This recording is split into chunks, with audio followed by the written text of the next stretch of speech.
I am no Swami. All right. I'm Mhm. always going to be a student of astrology. You will be surprised. The question about their health is usually the third or fourth one. We are getting used to an energy which is not resonating with Saturn's energy. Okay. Mhm. Saturn wants to make sure that you are learning patience. So the film industry is seen from Rahu because when you're, watching Netflix or when you're going to a movie theater, you don't really see the movie stars, Right. right? You're Mhm. looking at an image. Hey guys, welcome to the Sharma Show. I'm your host, Prerna Sharma, and today we're going to dive into the fascinating world of Vedic astrology. We have Akash Gupta here, straight from India, who's joining us virtually to discuss the basics of Vedic astrology. If you're a skeptic or a believer or anywhere in the middle, this episode's for you. Let's dive in.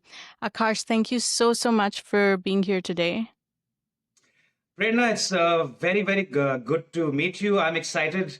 And especially when you mentioned skeptic, I must tell you, I started as a skeptic. So over to you. You can go ahead and ask me the questions. And I'm really, really happy. I want the world, one of the intentions to get into Vedic astrology was to spread the knowledge of Vedic astrology. And I was a skeptic myself. So Okay, yeah, tell me I think it's the first what step. made you Yeah. what made you get into it then if you were a skeptic? Tell me your Well, journey. yes, absolutely. So I received a phone call from a very dear friend in 2011, and I remember this very vividly because Mhm. that phone call changed my life. Right, we were roommates in 2002 when we were going to college. I did my college in Bangalore, and we had lost touch, and he somehow got my phone number from a friend and then another's friend, Mhm. and we reconnected after quite a few years. And the first um, half an hour of the conversation was pretty much catching up with, where have Mhm. you been and what's going on. And he told me Yeah. that he got married, and I told him what was going on with me and where I was working. Mhm. And then out of the blue, he asks me, hey, listen, do you know your time of birth? I Ah. said, yes, I know my time of birth. And he's like, can you give it to me? I said, sure, I can give it to you, but why do you want it? So he said, I have gotten my hands on some very ancient texts, and I'm Mm. learning Vedic astrology. And since you're my very old friend and I've seen you for so many years, I would like to, read your charts. So the first Mhm. thing I said, hey, listen, I don't believe in all of this. All right. Yeah. So he said, yeah, that's fine. I'm not asking you to believe in it.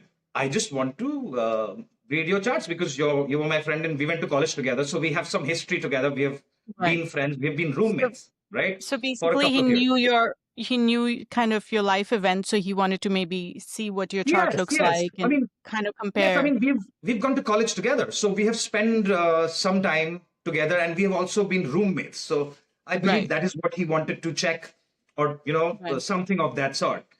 Um, and he's from Kanpur. Okay, so he's very close to the hub, Varanasi and all, Uttar Pradesh, where you find there is so much knowledge there. Okay.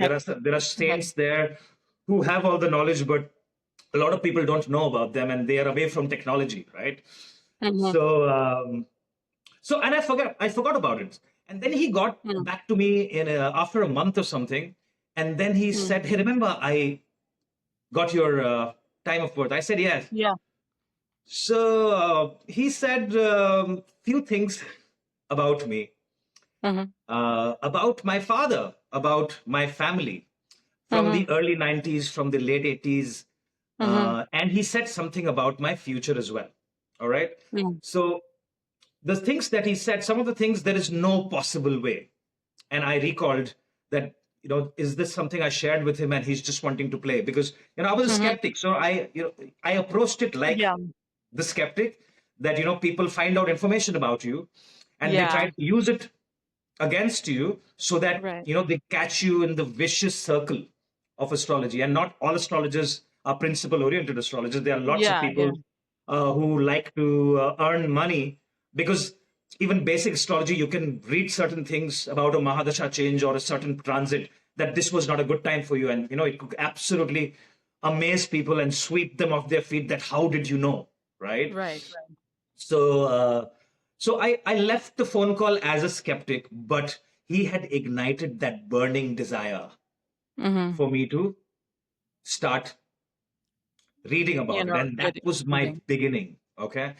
And what happened was, in the couple of years, the few things that he said about, especially my job, change of house, change of cities, all that happened.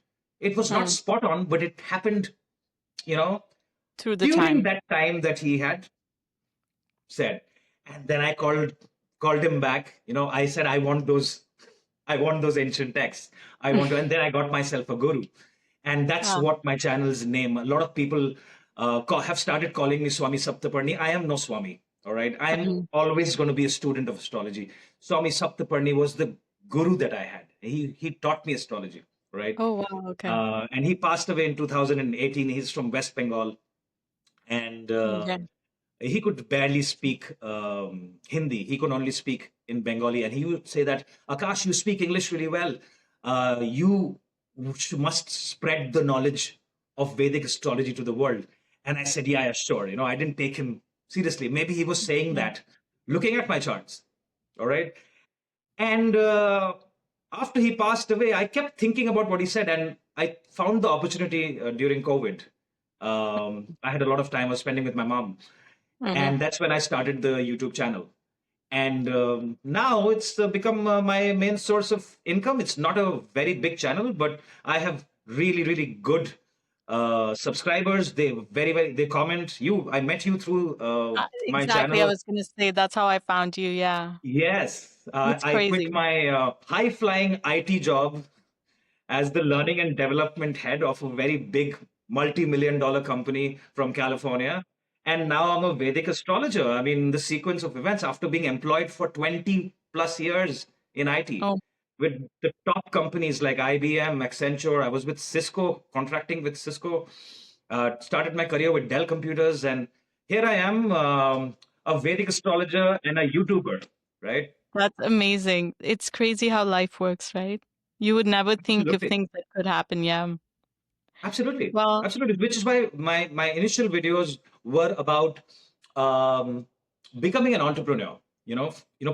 Getting out of that employee mindset. People who have never uh, run a business, they are so trapped in the vicious circle that they don't. They get so used to getting that salary transferred, and there is so much potential that they I have feel like to that. flourish in a business. Right? Are you Yes, are you for talking sure. about yourself? Yes, I think I always say your paycheck sort of binds you. It's good and bad. It gives you the security, but it also makes you not dive into the unknown or try new things because it's like you're getting a paycheck, so you're fine. You're going on with life as it is, and it's hard to get out of that cycle. Absolutely, absolutely. Going back to the skepticism about astrology, I think Mm. I was like that too. And you would know, in growing up in a Hindu Indian household, astrology is everywhere, right? You're surrounded by it at weddings and different festivals and stuff like that. People talk about it, but I never really believed it until I think in the past year or so, I started getting into it more because of curiosity and what this really means. And then that, just till date, I am just curious about it and I want to know more and more and more. I don't think I know enough, and obviously won't know enough as somebody like you would, but I'm definitely more into it than I was before. Right. So let Since Mhm. since we are talking about the whole skepticism bit, because I believe more than 95% of the world's population. I mean, India, obviously, there are a lot of believers because it's from our Vedas, right? Right. It's a knowledge of our ancient saints, but the rest of the world now I see is believing in astrology, and they want to know more about it. I have students from different parts of the world now, and some of my best students are not Indian, right? And it's just so Really. amazing to hear them, pronounce words in Sanskrit, and some of them do it really well. So you can imagine an American.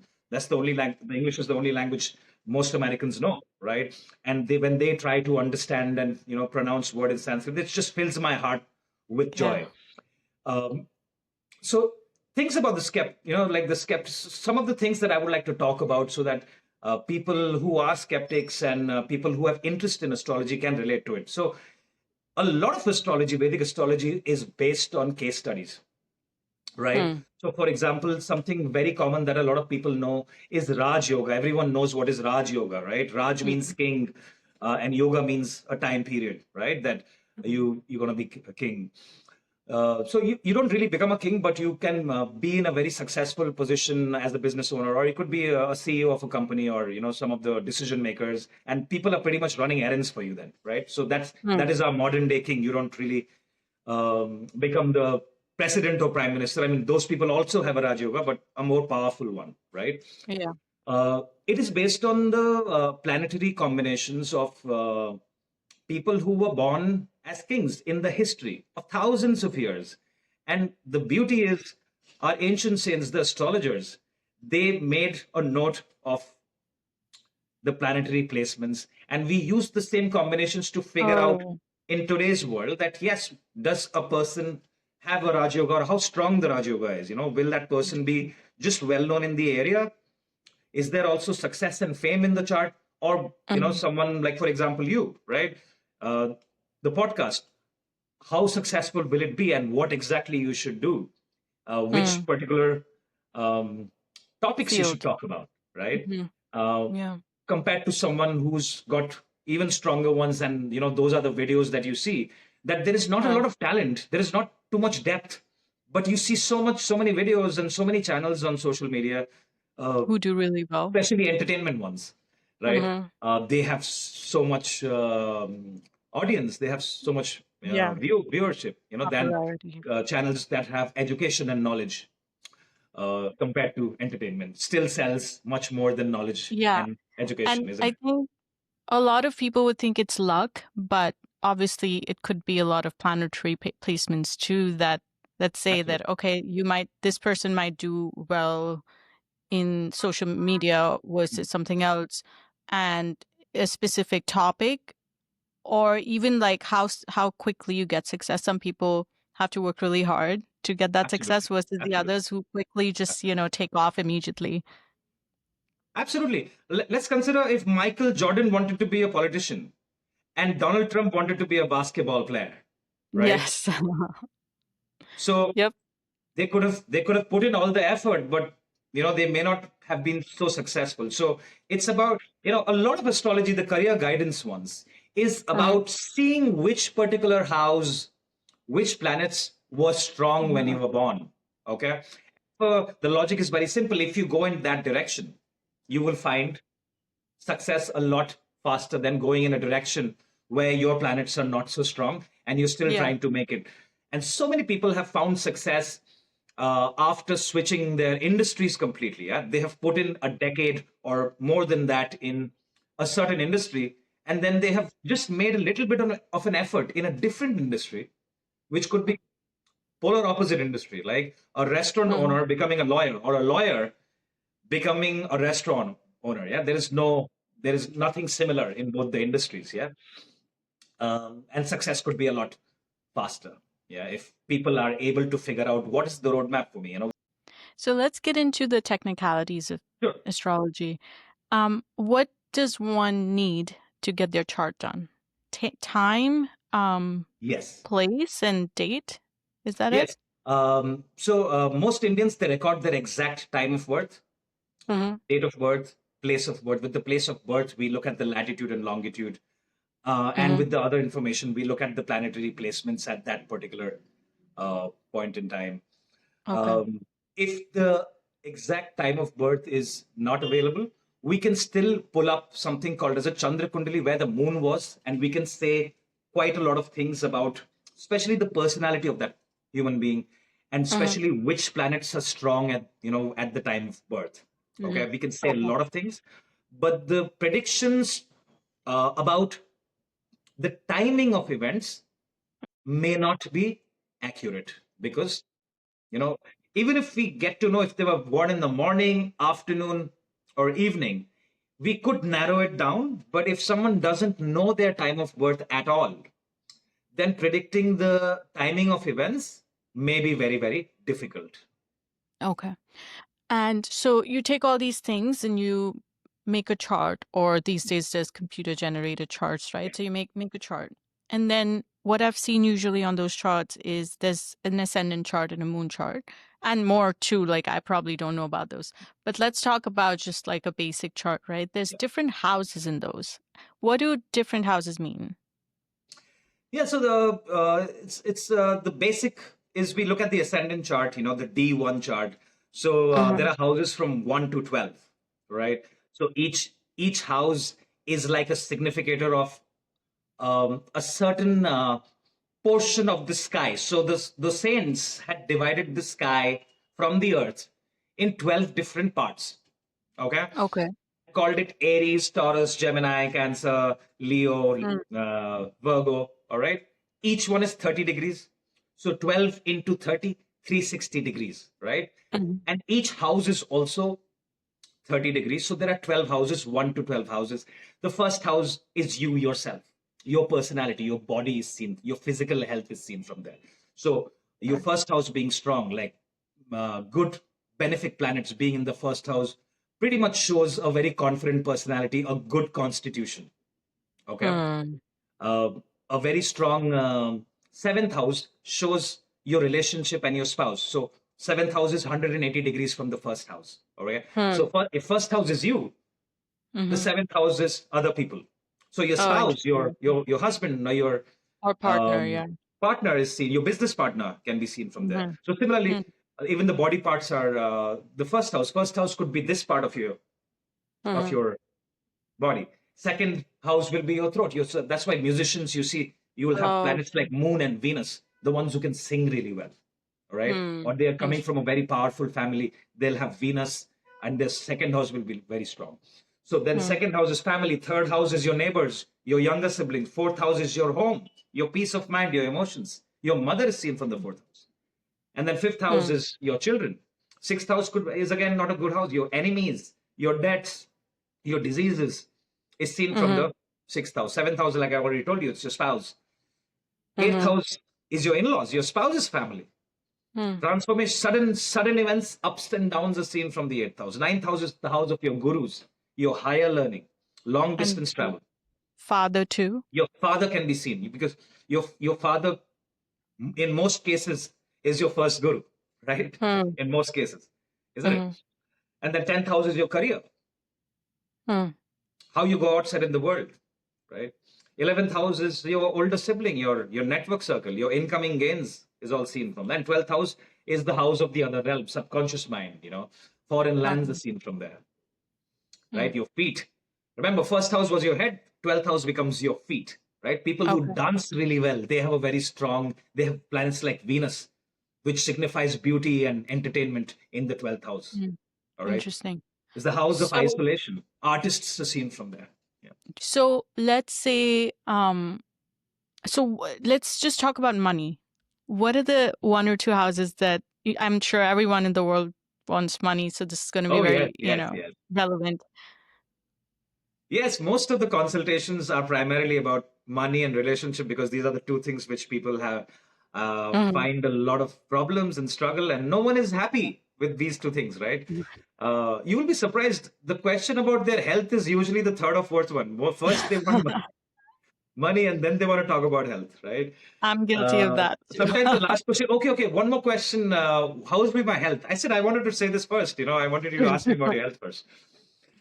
So money houses, the main money houses are the 11th house, like I said, right? All your salary gets paid from the 11th house, or the business owners, the money comes in from the 11th house, right? And money comes in how you network. You need to talk to people. You need to talk to your friend, people who you work with, your network circle.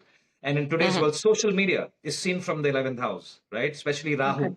Social media is all seen from it's the world outside, pretty much, right? It has the Aquarius energy.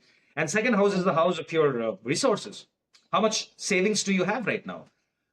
Okay. Is your family there to support you, right? So your family money, your savings, your own savings are seen from there.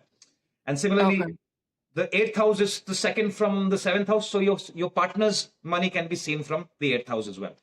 So there are quite a few houses. These are the main houses that you can see money from. 8th house, people only think it's bad, but 8th house can literally make a person very, very rich all of a sudden. A sudden inheritance comes in, or lottery wins, or someone who people nowadays, youngsters, not even youngsters, even the old ones, are very, very interested in trading futures in Yes. on bitcoins, right? Mm-hmm. Crypto futures. Crypto Mm-hmm. futures can literally multiply your money, right? Like 5,000 times if Yeah. they know what they're doing, right? Right. So it's Right. all seen from sudden events, sudden good events also, Interesting. and Okay. sudden bad events obviously could be an accident, or something Mm-hmm. suddenly happens that they lose their job. Can be seen. Mm-hmm. So then, so we know the significations of the house. Now, there's different planets that sit in different houses, right? That will basically tell you how strong that house is or what that basically means, right? Let's say Venus is in the seventh house. Now, what, for example, what would that mean? So it's a combination. So this is just basic astrology. Yeah. Uh, so like I explained to you the houses, right? So the Mm-hmm. signs from Aries to Pisces also have similar meanings. Okay. So you know your ascendant. So what is your ascendant? Sagittarius. So you're a Sagittarius ascendant, which means Mm-hmm. Sagittarius is the number ninth sign because we always start from Aries. All right. So Aries is the first one, Taurus is the Mm-hmm. second. So Sagittarius, if you count from Aries, is number nine. So when Mm-hmm. you open up your birth chart, you will see number nine sits Mm-hmm. in the first house, which means you're a Sagittarius. Okay. So what will sit in the Mm-hmm. second house? After 10. 9, 10, Capricorn. Yeah. Yeah. Okay. So like that, all the 12 houses will go. So Mm-hmm. if you have Venus in your seventh house, that means there is Gemini in your seventh house. So we will read your charts as Venus in the seventh house in the sign of Gemini. Okay. And then Right. we will try So, to figure out. So you need to know what Venus does, you need to know what seventh house is, and you need to know what Gemini is doing. nice. Okay. Okay. So I'm confused. Let me make sure I got this right. Uh-huh. So every house has a number. Mhm. Okay. So for example, if I have number 9 in my first house, that's the ascendant. But number 9 is Sagittarius, and Sagittarius is ruled by a certain planet. Yep. So if I look at my seventh house, which has what number would that be? Your seventh house will have number three, Gem- Gemini. Yeah. Number 3. So number 3 is Gemini. whatever Gemini. it's Number it's three. ruled by Gemini. Yes. And then I have Venus as a planet sitting in my seventh house. Yes. So we have to look at what Venus does in Gemini in the seventh house. In the seventh house. So that is Okay, just the basic. So that's basic. a beginner astrologer should know what is the significance of Venus, what is the Mm-hmm. significance of the seventh house. Seventh house, I've already told you certain things about the seventh house, right? Mm-hmm. Now you need to know what is Gemini, okay, Mm-hmm. and what does Venus do. But we also have to look at where is Mercury, because Mercury is the lord of Gemini. Where is Mercury placed? So it gets more and more, complex, and then we'll have to see if another planet is looking at Mercury. So it's an ocean, right? It's an Right. ocean. uh, and I want to tell you, when I started learning astrology in 2011, from that phone call, like I said, the best phone call I've ever received, right? It has changed my life forever. And I Mm-hmm. can't. I want to get him on my channel. I told him once I pass 10,000 subscribers, I will get you on my channel. Yeah. And he's an And astrologer too, right? So well, it's a bit funny. He started reading astrology a little too much, and then he went on a complete um, a different journey. And he's like, no, this is taking a toll on my mental peace. I'm going to stop reading. I'm going to stop reading mm, astrology, and I'm just going to live my life. All right. It's not for a lot of people. I mean, a lot of people. I mean, if you start looking at astrology about everything that you're doing in your life, I mean, it can really take a toll mm-hmm. on you. Like, because the moon is So, transiting all the time, right? Which nakshatra it is mm-hmm. going through. So a Right. lot of people, a lot of astrologers I have seen, they don't read their own charts. I don't read my own charts. Okay, I don't.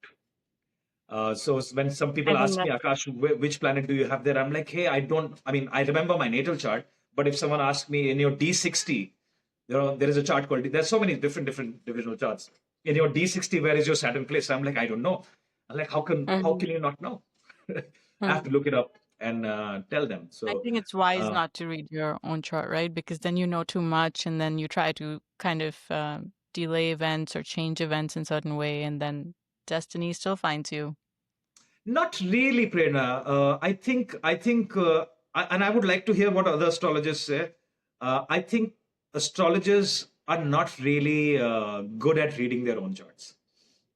So, Oh, okay. so I get my other astrologers friends. They come to me and they said, "Can you read my chart?" I'm like, "You're an astrologer." He's like, "Yeah, but you know." I said, "Yes, I know." I said, "Can you read my chart now?" So and Yeah. then I asked them to, "Can Yeah. you read my chart?" Because I believe people have a lot of bias Prejudice. about Yeah. your own self. So it's always Mm-hmm. good to have some other astrologer, even if Someone you're else. an astrologer, to read your It's chart. like they say doctors shouldn't treat themselves or their families. I Yeah, yeah, think we yeah, get a exactly. little, Yeah, yeah, you're into there's a healthcare. bias with So, it. are you able to diagnose your own illnesses at times, or are you? Mm. I think people would always end up underdiagnosing or overdiagnosing, meaning Yeah, I yeah, always underdiagnose. If something happens to me, I'm like, ah, it's nothing. You know yeah. what? So It there's might probably a be similarity something if there. Yeah, somebody else yeah. saw me. Yeah. There's probably a similarity. At times I have looked at my charts, especially when I was changing city. I looked at my own chart before I said, "Hey, listen, I'm not going to. I'm going to stop working, and I'm just going Mm-hmm. to focus on YouTube now." Especially Right. when my channel was picking up, and I looked at my chart, and I was so confused. Then I called up a friend of mine, and she's a fantastic astrologer, and I said, "Hey, listen, do you think this is good for me?" And she said, "Yes, absolutely. You should have done it a long time ago." I said, "Okay, good. Thank you very much." And I, went ahead with it. So it's like a second opinion in your industry. Like, Yes. sometimes when you're diagnosing something, you want someone else to take a look at it and say, "Hey, am I going the right direction or not?" Right? Mm-hmm. Yeah, for sure. All right. So coming back to the planets and the houses, Hmm. what's like a basic overview? For example, I'm just going to give you an example because obviously we can't go into, Yeah. permutations and combinations of everything because there's so many. Um, let's say somebody has, so I'll talk about my chart, right? So I have that placement of Venus in Gemini in the seventh house. What would that, like a basic overview of what would that mean? It's considered as a very, very good placement, right? Because Okay. Venus is the significator of Mm-hmm. relationships of Okay. any kind, right? Especially relationship that you have with your spouse. Okay. Mm. And seventh house, like I said, is the house of your spouse and your husband, Mm-hmm. right? For a woman. And Venus in the seventh house has a lot of strength, and it is sitting in the sign of Gemini. And Gemini is governed by Mercury. So we have to see the relationship between Mercury and Venus. They're Mm. supposed to be energies that like each other, French. they complement Okay. each other. Okay. Mm-hmm. So I would consider this as a very good placement. However, we have to look at other things. For example, we have to see where Mercury is placed. Okay. Okay. We have to see the Lord of the. So just looking at the seventh house isn't good enough. With the information provided, it looks like a very good placement. So the next thing will be to look at where is Mercury? Is the Lord of the seventh house in a good, stable position or not? Okay. Okay. Then we look at the divisional charts, we look at nakshatras, we look at the degrees. We will see Okay. Venus is being aspected by planets like Rahu, Saturn, and we Mm-hmm. look at the time period. So this is still basic at the very basic Mm-hmm. level. This is what Mm-hmm. astrologers will do to analyze just the placement of one planet, which is Venus Mm-hmm. in Mercury in the seventh house. Okay. Now, I think my Mercury is in the sixth. And speaking of, right, everyone says sixth house is supposed to be not one of the good houses Mhm. because it's about enemies, as you said, and diseases and stuff like that. So, what for my sun and Mercury both are in the sixth house, Uh-huh. which is I don't know if that's good or bad because two very important planets are placed in the sixth house. Now, what does that mean? Well, Mercury, so the Lord of the seventh house going to the sixth house usually isn't a very good placement. All right. Mm, Because we'll have to count and see which means your Mercury is in the sign of um, Cancer, I um, believe, right? It's in the right. sign of Taurus, isn't it? Yeah, I think so. Not sure. Yes. You're Sagittarius. So Okay. it's in the sign of Taurus, isn't it? Mhm. So in your case, this becomes extremely powerful. And it's very, very interesting. Why? Because Mercury is sitting in the sign of Taurus, and Venus is sitting in the sign of Gemini, right? Okay. Taurus, the lord of Taurus is Venus. Oh, so they switched. It is called a yoga called Parivartan Yoga. Okay. Parivartan means exchange, all right? Uh-huh. And the relationship between both of them is very good. They are friends. So it's like if you and I are friends, it's like, hey, listen, I want to take a vacation to America. It's like, hey, Akash, I've been wanting to come to India. So let's do an exchange vacation. I come and live in your house, and you come and live in my house. So Mhm. since we are both friends, when I'm in Mhm. your house, I will look after your house even better than you do, Right. right? I will probably leave a gift for you when you come back, and you will Mhm. probably keep it clean and Yes. Yeah. so this is how it works. So it becomes, Okay. so a lot of people will look at that position. Oh my God, my Lord is in the Lord of the Mhm. seventh house has gone to the sixth house and it's bad. So which is why you should always go to an astrologer that has a lot of experience Yeah. instead of just reading up. A lot of people, half knowledge in astrology is a very big problem, where Yeah. people will look at something and they say, "Oh my God, this is terrible." Mhm. Okay, and it starts eating them up from inside. So Mhm. half knowledge is a very very big problem Mhm. in this For particular sure. industry. So you need to look Yeah. at a lot of other things. Mercury and Sun are friends, so that also makes it strong. So Sun and Mercury get along with each other. So Mm. that makes the sixth house strong, and your seventh lord goes to um, The 12th sixth from one. itself, right? So Okay. again, that shows a success in foreign lands for your partner and for you. All right, it shows Okay. because it's 12th house. Yeah, Yeah. sixth is 12th from the seventh. So we are now looking at your seventh lord, Interesting. right? Okay. Yeah, it could be in healthcare as well. Is your husband also Mhm. in healthcare? No, All just right. me. So the 12th house is shows success in the 12th house related industry, which is Mm. nothing but hospitals, healthcare, foreign lands, because it goes there, Okay. right? So Service to other I'm a people. physician and I'm also in a foreign land, technically, from my birthplace. So you could have told me that if you saw my chart without knowing me. Right. All right. Let's talk about the different planets now. Sure. Um, so we talked a little bit about Venus, and so that's about relationships, right? And let's start with Saturn.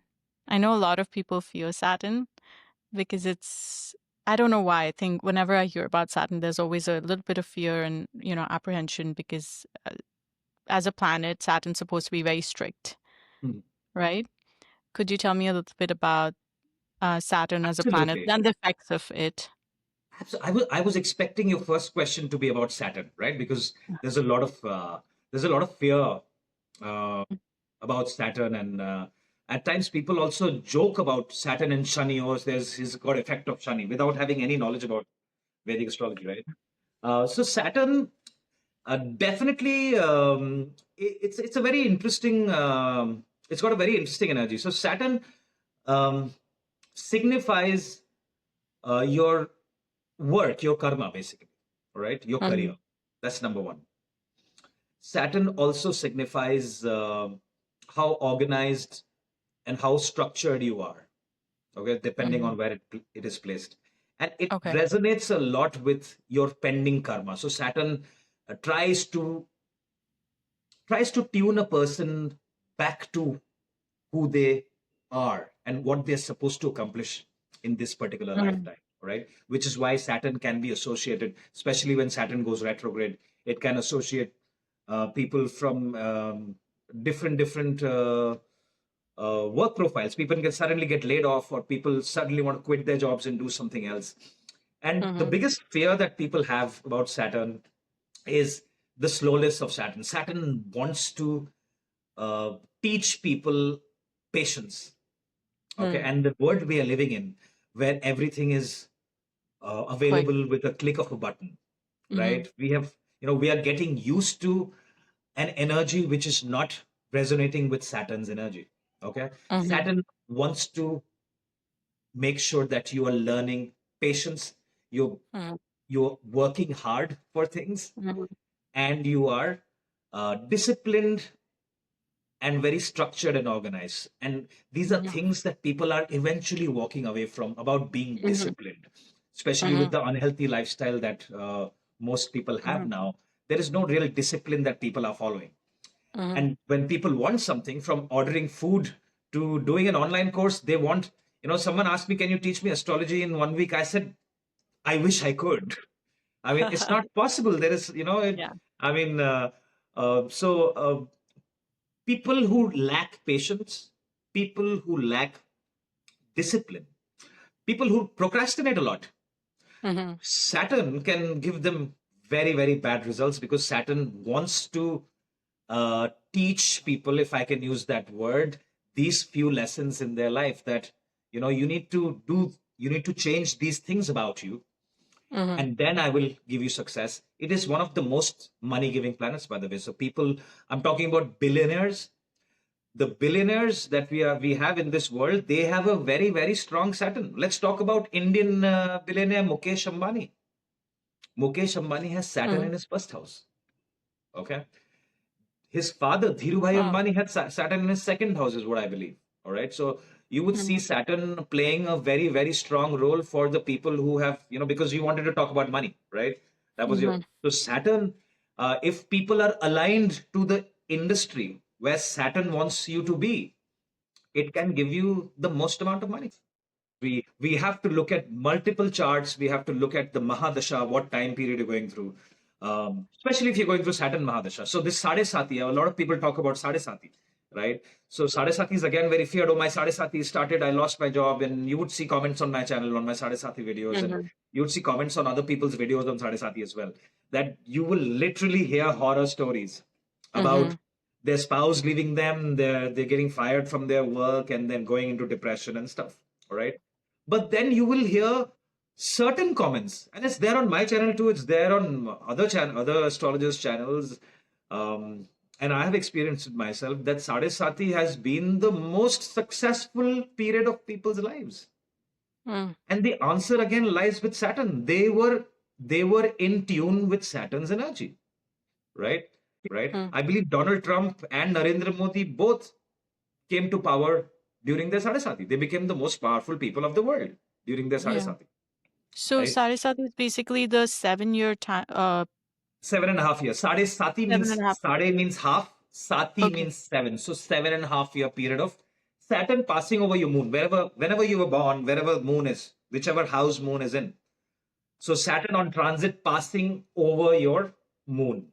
2.5, 2.5, 2.5. So when it's on your moon, the mid 2.5 is called the peak of Sarasati, right? And what does it do? It is playing up in your mind. Saturn is pretty much tuning you to the karma that you were meant to do, which means if you were not meant to be a healthcare professional and you were meant to be an artist, Saturn will create situations that you lose your job, and then you start thinking, hey, what else can I do? That is what is Saturn, right? Okay. It is showing you that, hey, you're supposed to do something else. And does it also give you results of your past karma? Like if you do well and work hard, your the time period might not be as bad as somebody else's. Does that Fantastic coincide? question. This is a fantastic question. The people who are not making a plan B in their life, okay? Let's consider someone is doing great at their job, is a family, and they're supporting their family. All right. Don't you think they should have a plan B and plan C? What if suddenly something happens? Okay. They have taken loans. Their house is on a loan. Their car is on a loan. All right. And all they're hanging off is It's that that job. one job they have. That's not very responsible, is it? Right? You should be having a plan B, that what if this goes away? Anything can happen. And this is what Saturn says, that anything that can happen, What's gonna Saturn does happen? that. There's a reorg, or people. I mean, look at the situation of the world right now. How many people knew that there will be wars in so many countries, right? Israel, Iran, India, Pakistan. This has affected people's lives, right? And people who have always had a plan B, a plan C, and always been prepared. People are the ones who are always prepared for the worst. It does not affect them as much. All right. Can somebody's chart tell you if they're going to be good as an employee or as a business owner?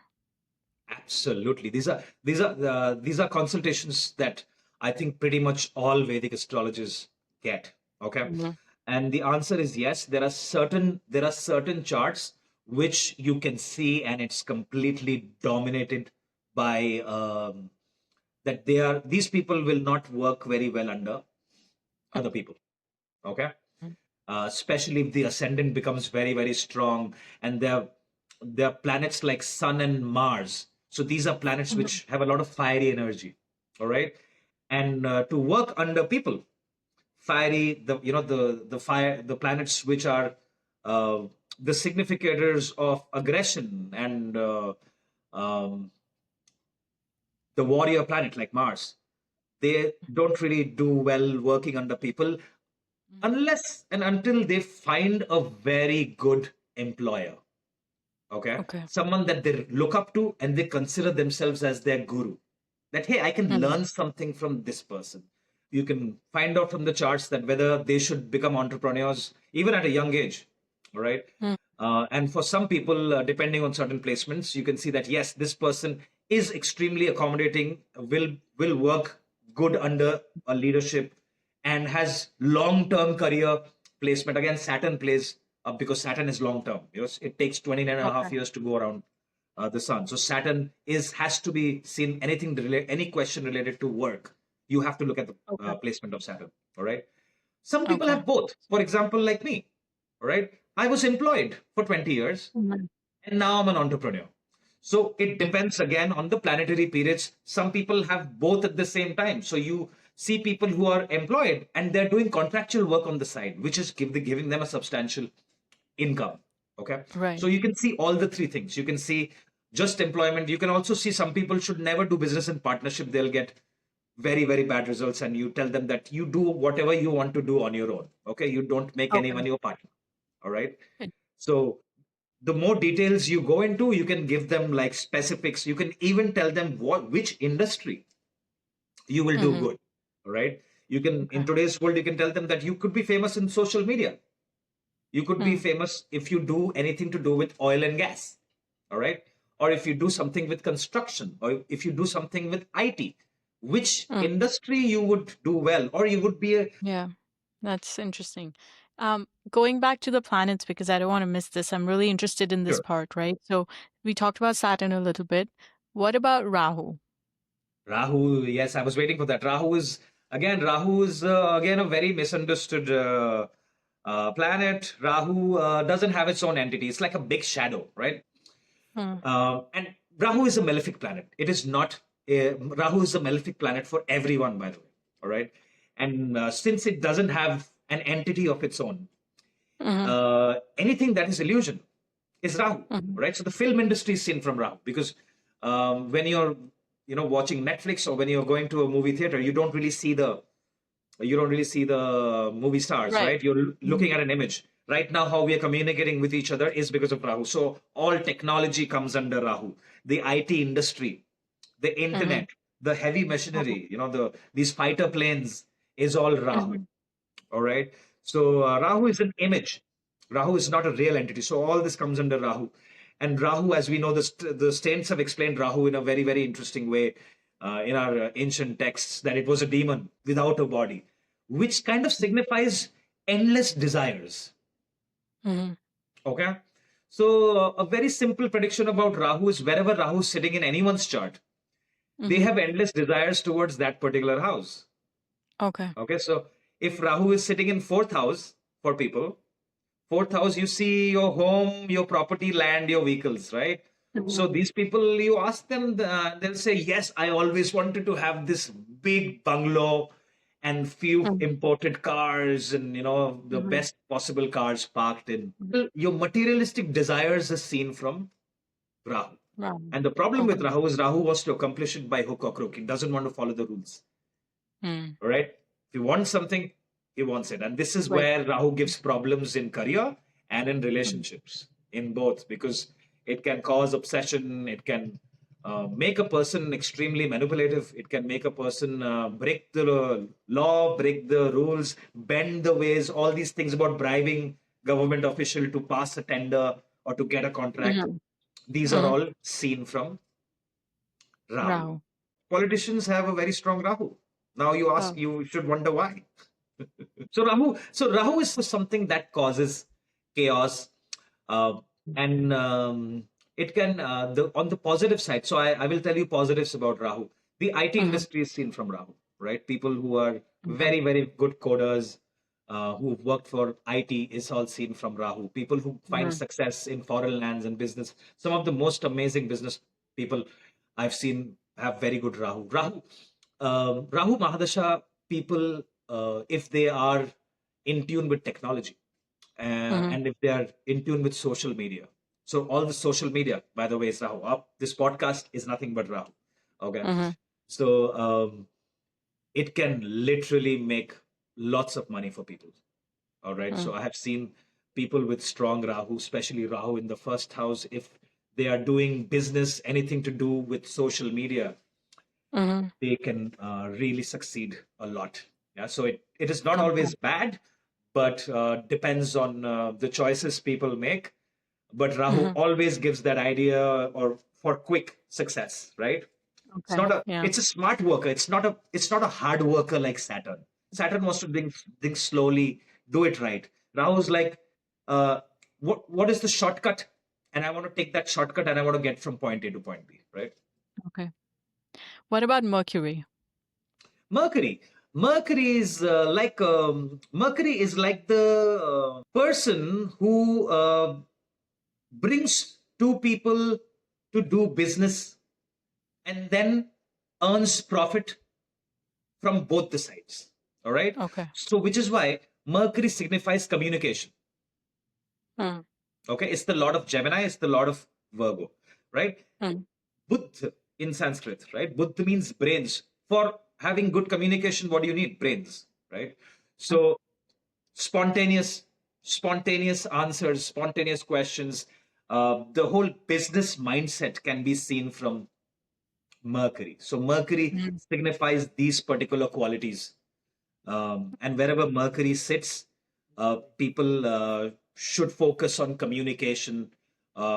People who have a very strong Mercury are also very intelligent people, right?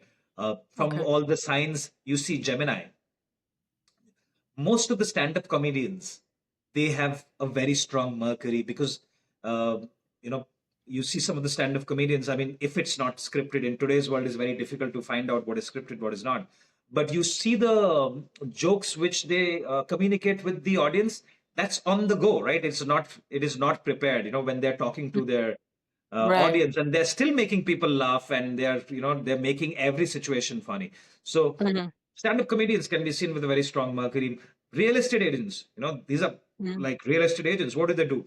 They don't buy the land, they don't sell the land. They are introducing the buyer, they are looking at the seller, and they are Mm. doing the middleman, right? Mm-hmm. So that is the character of Mercury. So Mercury. that is what Mercury, one of the most interesting and one of the most strong planets to see for look for business, by the way, right? Mm-hmm. The media industry Okay. is seen from there. Yeah, telecommunication, Mhm. media, anything to do with communication. Okay. What about Mars? Mars is like a warrior. Mars is like a Mm. warrior. The If someone attacks you right now, that Mm-hmm. ability to fight back will be given by Mars to you. Mm-hmm. All right, to defend yourself, you will need the energy of Mars. So Mars signifies a good strong placed Mars, like for example exalted Mars in the 10th house for an Aries ascendant. You see people will be associated with anything to do with armed forces, or they will be in some kind of a I've seen people who working in IT companies with Mars in the 10th house, Aries people, right? And if you and I asked them, and they're like, I am no different from a warrior. I am going every day in a battlefield. This is how my Mm-hmm. work is, and I'm dealing with so many enemies. Okay, so professions like law, where Mm-hmm. you're using your fighting abilities and winning money from your enemies. Mm-hmm. Sports people can be seen, right? How does Okay. a sportsman earn money? If you're playing tennis, you have to defeat your enemy, right? So anything which requires competition, any industry that requires competition, where you have to invoke that warrior spirit in you, okay, Mm-hmm. is seen with Mars. And some of the surgeons are seen with Mars because Mars is holding a weapon, right? It's holding something sharp. So any industry, especially if Mars is in the first house, right? Any industry where you're wielding anything sharp. So which means if it's in a certain placement and a certain nakshatra, you can also see chefs, who are chopping things all the time. Yeah? Right.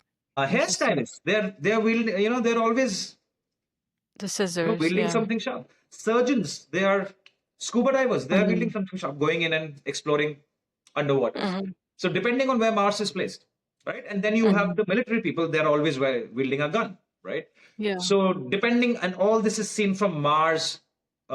These certain traits are all Mars related traits. Mm-hmm. Your fighting spirit, your warrior spirit is seen from Mars. Your Mm-hmm. capability to defend yourself, aggression is seen from Mars, right? Mm-hmm. You see people more aggressive than the other people. It is coming from the anger and aggression of Mars. It's not a very good planet to have you in your seventh house, right? Because then Okay. that's aggression Towards your shows up at, partner. at your home. It's not a very good planet to have in your fourth house as well. You don't want the Mm. energy of a warrior. Okay. I think we have Jupiter left. We have Jupiter left. We have Ketu left. Let's not ignore Ketu. Right? I think I always forget about Ketu and Moon. Ketu is my favorite Not planet, the by the way. ignored planets. Jupiter is one of the most boon-giving planets. All right, it's considered to be one of the most benefic planet. It's the Mm-hmm. planet that is considered for higher knowledge, spiritual knowledge. Your gurus are seen from Jupiter, and anything that you do with um, imparting knowledge is also Jupiter. So it's like a cycle: acquiring knowledge and imparting knowledge, right? It's about rituals as well. So which is why signs like Sagittarius and Pisces is Mm-hmm. governed by Jupiter.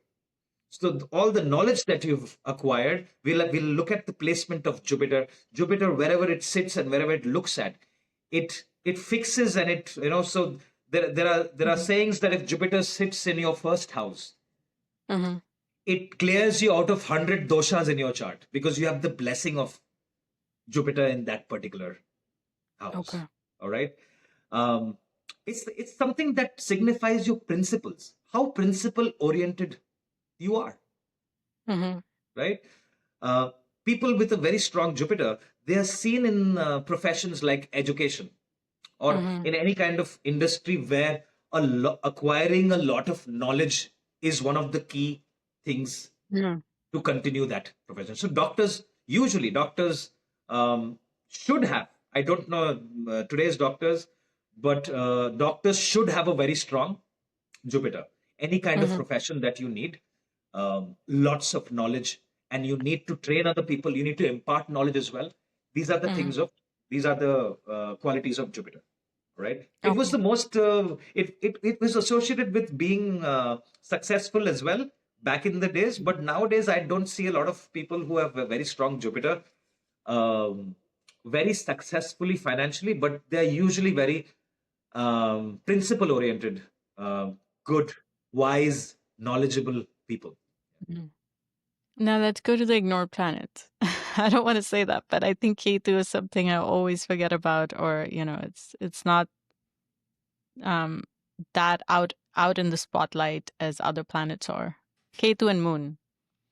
Well, moon. I believe is the most important planet in astrology.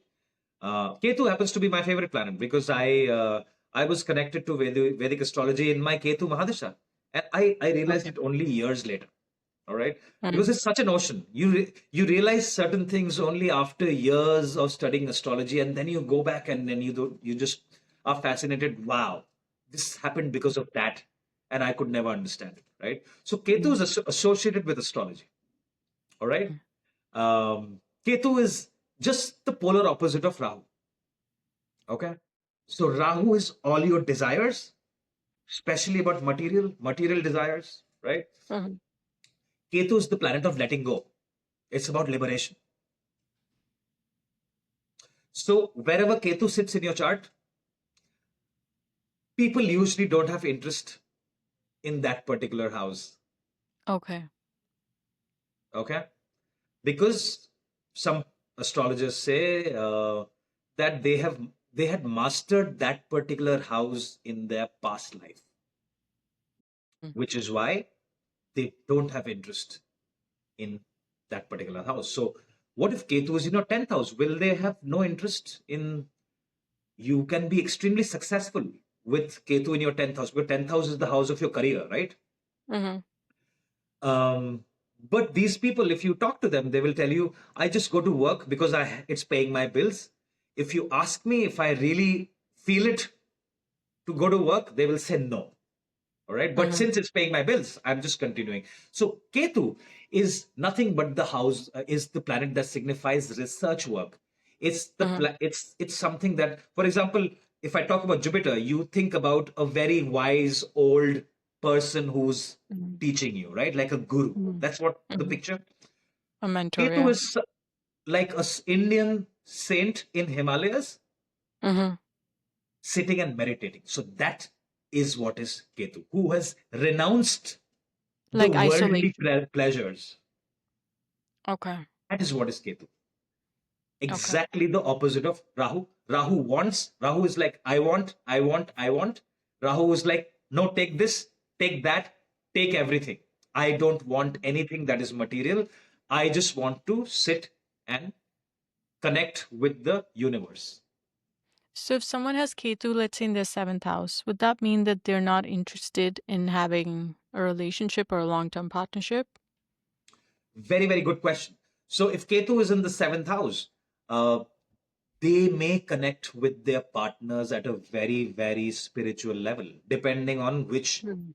which sign How Ketu is sign in. it then? For example, Mhm. Ketu is in a spiritual sign like Pisces. Okay. So the bond will may not be very materialistic, it may not be very contractual, it may be extremely deep past life emotional connection with each other. Mhm. All right. In some cases, I've seen Ketu in the seventh house can drive the partner physically away from you, which means the husband suddenly gets a job somewhere else, and the wife Mhm. says, hey, listen, I'm doing really well here. I think you should pursue that. We will try our level best to meet as much as we can. Okay. And if that doesn't happen, Ketu can also see Ketu is liberation. There is no other way to explain Ketu. All right. Ketu is letting go. Mhm. So Ketu in the seventh house, if you ask me, is it good for a married life? I would say no, it is not. As long as you are tuning into Ketu's energy, if you are able to understand that there is more than material and the physical realm, you can have a very strong, bonded spiritual connection with your partner. But if you're Okay. not able to do it, then you will always keep complaining about your partner being very, very distant and Disconnected. emotionally unavailable. You'll also see that there is no physical intimacy between. We live in the same house, Mhm. but we are like strangers, right? And it Interesting. usually happens in the later part of the marriage, right? Okay. Very interesting. Last planet, Moon. Right. Moon is so the placement of moon is very, very important for Vedic astrology. So some astrologers will have most of your predictions from your moon. By the way, where is your moon placed? Eighth house, I think. Eighth house. So eighth house for you is Cancer. Cancer. Okay. Mhm. So they will look at your chart from Cancer. They will look at a lot of predictions from Cancer. All right. Mhm. Okay. Um, That's the After moon your chart. ascendant chart, after your Mhm. D1 chart, I believe the most important chart is your Chandra Moon Kundali chart. or your moon Mhm. chart. So we will look at a lot of things from your moon. The question is, why do we do that, right? So ascendant is more of your physical body. All right. Let me give you an example that uh, you've started this podcast. All right. And in the next couple of months, you do a fantastic job. You've done it all right, and your podcast becomes popular, and you have a few 100,000 views. Yeah, wishful thinking, Yeah. right? Mm-hmm. In a couple of months from now, or let's say 1 million views in a couple of months now, right? And you're making a lot of money. All right. But deep down, you're like, you know what? It's great that I'm making money, but I still want to go back to the hospital and go back to healthcare because that is what I want to do. All right. So, which means your physical body is happy with your current profession, but mentally, you're not very happy. All right. Okay. Let's give you another example. Like you move to a different place, you with that money you bought a new very very big mansion by a private beach. It's yours. Okay, you move in there and you're like, wow, this is amazing. But you have no peace of mind in that house. Your moon is eighth from your ascendant. You get what I mean? So one is looking at the physical aspect, and the other one is looking at the mental aspect. Which is why you will see some people who have no money, no success, no career, but you ask them, I'm very happy. Bob Marley, in one of Bob Marley's interviews, is like, what will I do with all this money? I'm just happy with making music, and so he had no interest in fame, no interest in the physical wealth. So if someone asks you a question like, will I be happy doing this? You will see it from the moon's chart. Okay. Okay. Whenever emotions are coming into picture. So moon is your mind, your emotions, your peace of mind, your emotional well-being is seen from moon. So you hear all this about depression. Oh, I have this, I have that. We will all see it from the placement of moon. All right, perfect. Okay, so we're done talking about the planets. Now, can we talk a little bit about the world events and overall, not like an individual chart, but can astrology Uh-huh. tell you what's going to happen in the world or a specific country? Definitely, definitely. Charts can be drawn of specific countries. All right. Okay. But overall, we have to look at the sign of Leo. All right. Um, because Leo signifies the government. Okay. Okay. And we have to look at the sign of Aquarius because Aquarius is the people, is the common people, is the masses. So that's the significator. When Donald Trump is giving a speech, right, that is Leo energy, the president of America. And the people that he's talking to is the Aquarius energy. All right. And whenever planets transit into Leo, especially malefic planets, for example, Rahu, Ketu, Saturn. Ketu is, like I said, is the significator of transformation. Okay, transforming a person from the material world to the spiritual realm. All right. Okay. So right now, Ketu, you see these world events, and you will see Ketu is transiting in Leo right now for the last couple of months, and it's going to be there for the next 16 months. So in the next 16 months, the simple prediction, because of Ketu transiting in Leo, is there's going to be transformation in the governments of many, many countries. Okay. There's going to be transformation in the control of power in the world. So Rahu is in Aquarius, which is nothing but masses. So you see rebellion and protest. What is Rahu doing now? Rahu, wherever Rahu goes, Rahu causes chaos there, isn't it? So Rahu is causing chaos in the masses, and Ketu is causing transformation in the government. So it is happening hand in hand until Jupiter transits to Leo. So very simple transit prediction. Okay, why Jupiter? Jupiter is what? Wisdom, knowledge. Jupiter wants peace, people to value their cultures, right? So Jupiter will transit in Leo in probably 2027, August. Okay. Until then, you can expect quite a lot of turmoil, but I have a lot of high hopes with Jupiter transiting to Leo, and hopefully the leaders that come to power after mid of 2027, and especially the first part of 2028, all across the globe. So currently, Ketu and Mars are in Leo. So you see, Mars. I told you what is Mars. Mars is a warrior, Hmm. Right.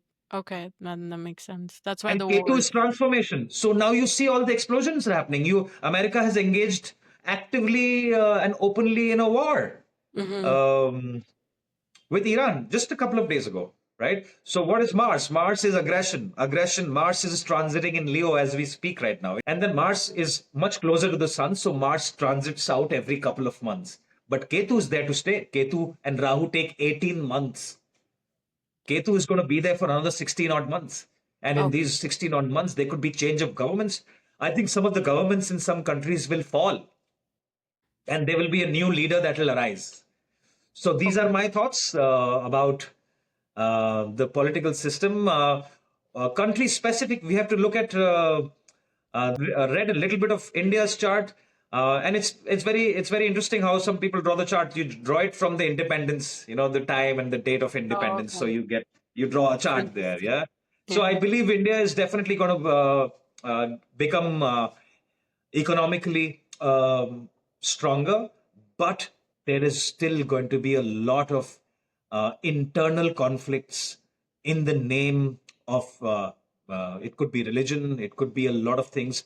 So that the whole internal turmoil with the Mm. masses is still seen with economic progress or on the side. So yeah, so Uh, it looks good for India for sure. okay. And then you could even predict like real estate prices or stock Yes, market. yes, absolutely, absolutely, absolutely. Um, there was certainly transit that was observed when the Lehman Brothers in 2007, 2008 filed for bankruptcy, and that had Mm. a very, very big financial impact on the world. So these things can be seen, looked at from the transit, especially the transits of planets like Saturn, Rahu, and Ketu, and Jupiter, because their transits are very special transits. They don't Mhm. happen very often. So Mercury transits signs every few weeks, right? But Saturn is doing the same thing in 29 and a half years. So when Right. Saturn transits a sign, Saturn stays there for 2.5 odd years. And 2.5 years is enough to make significant changes. Rahu and Ketu, 18 months. It's 1.5 years Mhm. in a particular sign. So Ketu and Rahu staying in Leo. So Ketu is the significant of transformation. So we can expect a lot of transformation. We can also expect a lot of new technology and innovation, because Rahu in the Aquarius sign, people will look at um, technology very different. I believe in the next 16 months we could have a certain technology that could be revolutionary, something as significant as when we switched from Yeah. those phones. I think that was a game changer, wasn't it? Right? Right. That it will completely die and a new generation will arise. So it could happen with Rahu transiting in Aquarius and Ketu transiting in Leo, right? Okay. And you said Mars is with Ketu right now. So does that mean Yeah. when Mars transits out of Leo, the wars will probably die down a little bit? Or I believe so. It's a very good observation that you have, because Mars is aggression, and we know Leo is a fiery sign. Leo is the sign of the government, right? So we are and fire in governance. I I believe Mars transiting out of Leo may cause may be an end of at least the bombs being dropped, is mm-hmm. what I believe, Mm-hmm. and I hope for it, because Mars then goes to uh, Virgo, which is ruled by Mercury. Mars doesn't really do well there, but at least the government may not have a aggressive way of coming across with their communication, and they might want to look at diplomacy and Okay. talks Mm-hmm. to resolve situations. Yes. Okay. Well, it's all very interesting and very deep. I don't think one or even like 10, 15 sessions or podcasts are enough to cover this topic. I think I know 0.05% of astrology today. I've learned 0.05% in the last hour. Well, it's always Jupiter's energy. It's I'm starting a Vedic astrology course on July 27th, and it's a 3-month course for beginners. So I'm going to teach the scratch, like the questions you asked me today, like how do we look at some of the basics. I'm looking at a very small group. I'm very happy with just about 10 to 12 people, not more than that, because the group is the more interactions and the more questions. So if you have interest or if you want to spread the knowledge of Vedic astrology amongst your community and your friends, please enroll in the course. For sure. Thank you so much. I think it'll be really fun. And looking forward to hopefully maybe we can get together another time and cover some different topics too. So that would be great. Right. It was a pleasure talking to you, Prerna, and I wish you all the best. I would love to talk to you soon. Likewise. And for all you guys out there, I hope you enjoyed today's episode. If you did, please don't forget to like and subscribe and share it if you want to. Thank you so much. I'm your host, Prerna Sharma, signing off. Until next time, take care.